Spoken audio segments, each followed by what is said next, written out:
come with us down into the Vortex. This time it's sucking us down with the Polar Predators event. That's right, all through the month of January and February. Everything that we do here on the podcast, the All American Spookshow podcast, which comes out every Monday at 6 p.m. East, by the way, wherever you get your podcast or right here on the YouTube channel. But even right here on the Vortex and over on Grindhouse Gutter, everything that we do has something to do with snow monsters, Yetis, snow beast, however you want to phrase it, right? It's got something to do with that.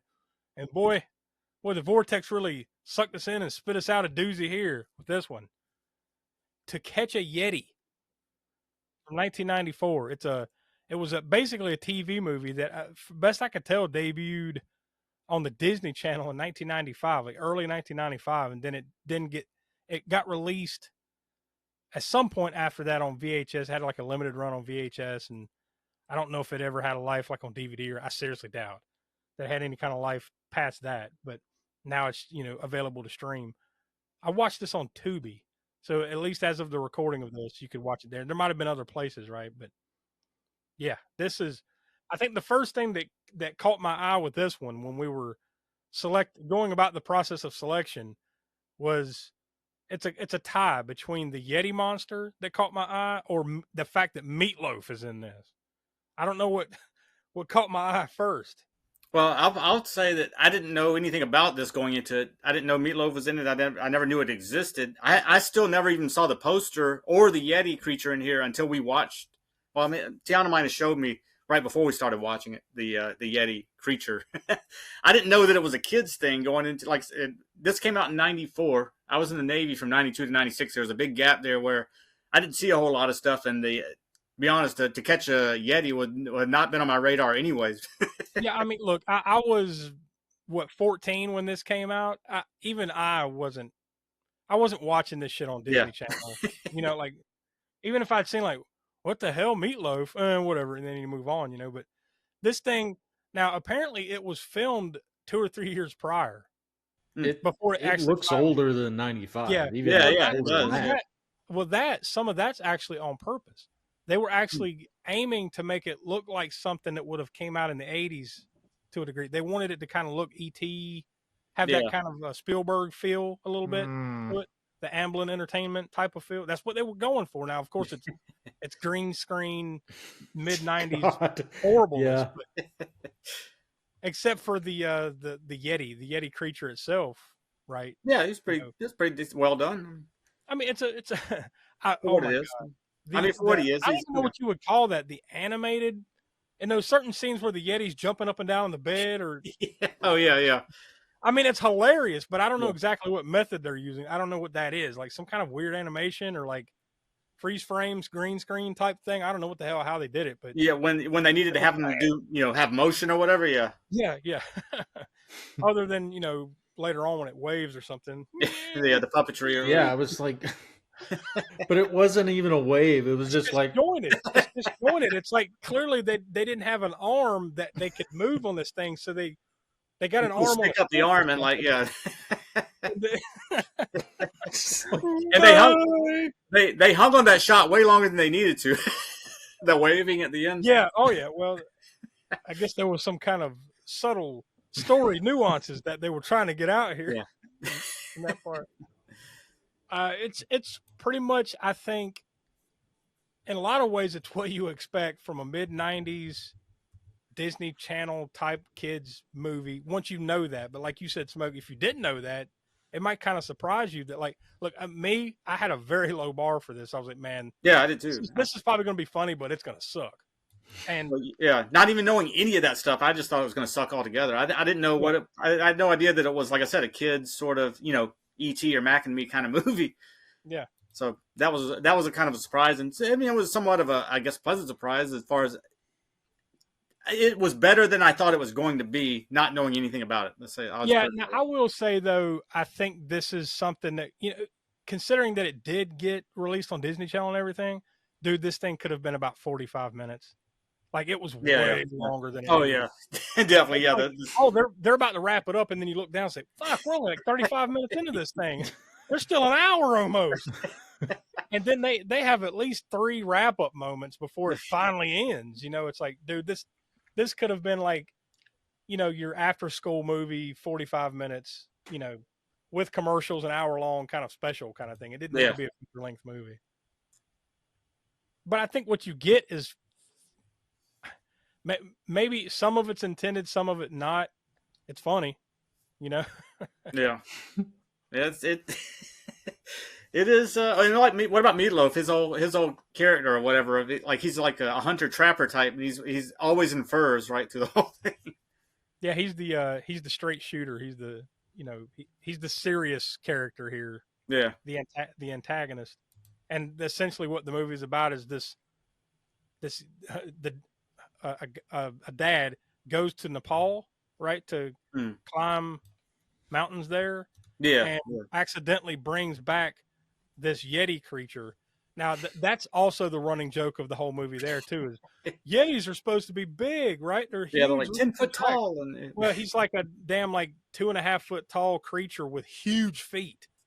So that's the joke, is that like he's small but he has huge feet. So everybody has their perception of the Yeti monster is off, because this is what it really looks like. And for him being so small and having big feet, you know what that means? Oh no. Well, that's also one thing that I guess the daughter says. Yes, that awkward scene. Yeah. It was like, oh, it's a he. How do you know? Then, how do you know? Well, I checked. I was like, wait. And then when she's saying that, the little Yeti creature is like going, he's like this uncomfortable giggle. And then the mom smiles and then goes back to stirring the eggs. She's just like, okay. This thing's nonstop creepy smile, though, man. Yeah, kind of grates on you after a while. I mean, I think I stopped short of like actually recommending this movie for anybody, but if you're into like, not necessarily into this type of, I guess if you're into like corny, over the top 90s, kids creature. I don't know if you call it a creature. Kids creature. I don't know what other way to term it, but other than kids creature feature, right? And it's definitely a kids movie. Although there is some pretty rough stuff in here with like the treatment of children, right? Like, oh yeah, we were talking about this too. Yeah, the world's worst parents. At least 2 sets of the worst parents in the world. Oh. The little girl's parents just let her run willy-nilly around the countryside and go to the city. They don't necessarily let her, but like once she goes, like she runs away a number of times. They care enough to go looking for her, but they're not very urgent about it. She'll find us. Yeah. They're more concerned about them getting back on the train to go home than We're gonna miss the train, but she's running around New York by herself with a Yeti monster. She'll find us. And then there's this other thing where there's like the whole point of this is like Meat Loaf is a tracker who has been hired to find this Yeti monster and bring it to the rich family. Because they have this spoiled, rotten kid. Now, this is very like what would you compare this to? The Toy? Yeah, that was exactly what I was thinking of. Except that this kid, at least in the Toy, I mean, he has his moment where he goes over and becomes a nice kid and all that stuff. But even at his most annoying, he wasn't as annoying as this kid. No, maybe compare to Silver Spoons. I was about to say, are you talking about the Toy with Richard Pryor? Yeah. I was like, thinking of the rich kid that acquires, there's a lot of similarities to there's a handful of other things that reminded me of, but that with a little dash of E.T. maybe. You can clearly tell that's what they're aiming for, except they got a budget of like a pack of Bazooka Joe and some Gatorade, and they managed to get Meat Loaf somehow. Well, I guess in this stage, this is kind of like the down years of Meat Loaf, right? This is after like his music career was kind of going down a little bit, and before Fight Club. Yeah. That's right. Think about this for a second. This movie is 4 years before Fight Club. Oh man, really? I didn't. It seems like a lot longer between the two. Doesn't it? Yeah. But just judging it by the cinematography or whatever alone, it looks like there's a good 10 or more years. But budget has a lot to do with that. Right? Yeah. 2, I think it was filmed in Canada over the course of it took them less than 2 weeks. So there's another shocker for you. Yeah. Did this in less than 2 There's weeks. so much absurdity in this film. Yeah, but it's a charming absurdity. Like it's a watchable absurdity. You know what I mean? It's I don't know.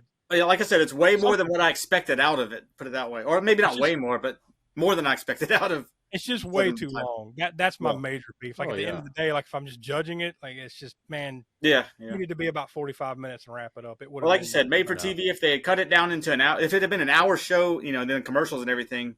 If it had been 45 minutes, like you mentioned, then probably would have been. Yeah, it would have been way better. Yeah. I'm not gonna say it would have been perfect. I was about to say that no, it would not have been, but it would have been. That would have been better. It would have been more palatable. Yeah, the pacing would have been right where it needed to be at 45 minutes. Yeah. That being said, we usually come together beforehand. Now, Donnie, you and I did. What did we say? We put this at about a 4. Yeah. And Tiana kind of said the same thing when we talked to her. She's not here right now, but Smoke, what do you say? Yeah, I would say that because as I mentioned a couple times, it's not knowing anything about this movie other than the title. I expected it to be way worse than what it was. Yeah. So it was enjoyable and entertaining to watch. It's certainly a one-time watch. I mean, maybe 10 years down the road, you're curious. Like, maybe that movie was special again. No, I'm done. I'd have to be pretty desperate. I'm I'd not to be in dire straits. This is it. This is a one-time watch. I just want to leave it where it is. I enjoyed parts of it, but it's not. It'd have to be like if somebody says like you have to watch this or Night Hunter or Terminal Force. I'm gonna watch Night Hunter and Terminal Force. No. I'm gonna watch both of them. Note to self. I think I know what I'm gonna put on the next Cult Corner wheel. No. Yeah. Shit. To Catch a Yeti again. We're gonna go a deeper dive into To Catch a Yeti. No. It needs a deeper dive. No, it doesn't. This is the dive. This is it right here. We've already taken that dive. I'm gonna saw the diving board off. And we're not diving in the pool again. If we were still doing Crapsterpiece Theater, man. This is prime. Yeah, it would, and it probably. I mean, okay, let's just go down there for a moment. Like, if we were doing this on Crapsterpiece, would you give it a float? It's not for posterity's sake. I'm blanking on what our scale was. It's diarrhea. So our scale for floater was like bar. Yeah, no, it's not. I'd say it's sinker for sure. Yeah, it's probably sinker. Fringe floater, but definitely sinker. It's almost floats. It gets almost to the surface and then it goes down. Yeah. And then you hear that Yeti thing go, and then but he's underwater. Trying to flush it. Well, we're gonna flush this for this month. So there we go. We say a 4 on the Vortex rating scale. Now that's 0 through 10. So I think that's that's about right for where this, and that puts it right up there with, like, believe it or not, Smoke, Strike Commando 2 got a 4, and so did Dead Dudes in the House.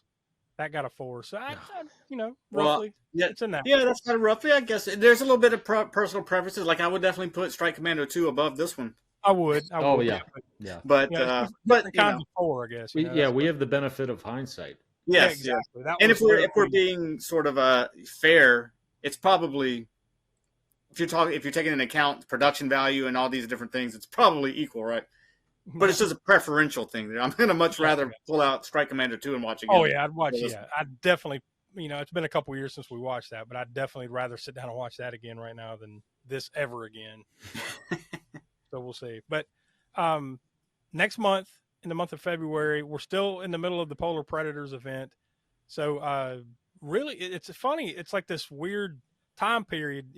Video Vortex kind of encapsulates mostly the 80s and the 90s, right? We're like, we started looking at stuff and there really weren't that many Yeti, Snow Beast type of movies that you would think there would have been more of in the 80s and 90s, but it was kind of more like Bigfoot, Sasquatch type stuff. So with that being said, the only one that we could find that kind of fit the criteria here is just like this one, where it was first a TV movie, then released on VHS, and that is Snow Beast from 1977. That's what we're going to be talking about. So I think that's another interesting pull, and honestly, Smoke, right, probably a good place to put it because there's not many other places other than on the podcast proper, right? Yeah, the only other, that's it. Because you gone Grindhouse Gutter, but no, it doesn't really fit because it was never theatrically released, and we're kind of sticking to theatrical movies for Grindhouse Gutter and from that era of 70s and 80s primarily. But I mean, Yeah, that's the only place it really could go is on here. And it came out in the 80s on VHS. I just don't remember exactly when. If I had to guess, probably 82, 83.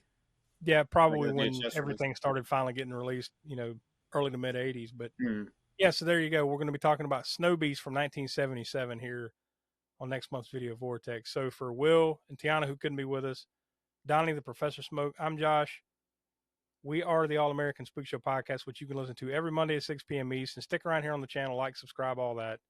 And go check out Grindhouse Gutter, Hammer Horror and Order, and everything else we do here. So we'll talk to you next month.